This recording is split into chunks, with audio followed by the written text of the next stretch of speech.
சட்டசபையில மட்டும் மூத்தவர் இல்ல, சட்டவிரோதமா சொத்துக்களை வாரி குவிக்கிறதுலயும் அவர் தான் மூத்தவர்னு ஊழல் அரசியல்வாதிகளால் புகழப்படும் சீனியர் துரைமுருகனை பத்தி போன எபிசோட்ல பார்த்தோம். அவரோட ஊழல் சாம்ராஜ்யத்தை தாங்கி நிற்கும் மும்மூர்த்திகளை பத்தி இந்த வீடியோல பார்ப்போம். திராவிட முன்னேற்ற கழகம் இல்லைன்னா கூட இருந்துருவாரு. ராமச்சந்திரன், ரத்னம், கரிகாலன்ற மூவேந்தர்கள் துணை இல்லாம இருக்கவே மாட்டாரு நம்ம நீர்வளத்துறை அமைச்சர் துரைமுருகன். சொன்னாலும் அருமையா சொன்னீங்க. அதிமுக ஆட்சியில மணல் கொள்ளையில கொடிகட்டி பறந்த சேகர் ரெட்டியை எதிர்த்துக்கிட்டே அவருக்கு நெக்ஸ்ட் யாரு போட்டின்னு பேரம் பேசி வச்சுக்கிட்டாரு துரைமுருகன். நீர்வளத்துறையை வாங்கினதும் அப்படியே துரைமுருகனுக்கு கிடைச்சவர் தான் மும்மூர்த்தியில முதல் மூர்த்தியா இருக்க ரத்னம். சேகர் ரெட்டி கூட கிடைச்ச சவகாசம் சாதாரண சர்வேயரா இருந்தவரை மணல் குவாரி மாஃபியாவா மாத்துச்சு. ஆட்சி மாறவும் அமைச்சர் துரைமுருகனுக்கு விசுவாசமானாரு திண்டுக்கல் ரத்னம். அவரோட மருமகன் தான் புதுக்கோட்டை கரிகாலன்.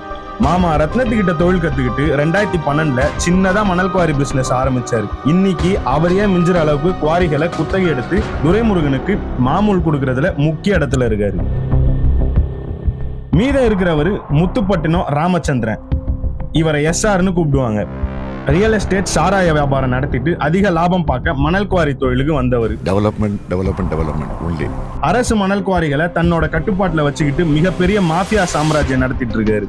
இந்த 3 பேரோட அனுமதி இல்லாம மணலை எடுக்க யாராலையும் முடியாது. இவர்களுக்கு எஜமானா இப்ப இருக்கிறவர் தான் துரைமுருகன். ஒரு யூனிட் மணலுக்கு துரைமுருகனின் கப்பம் 400 ரூபாய்ன்னு சொல்றாங்க.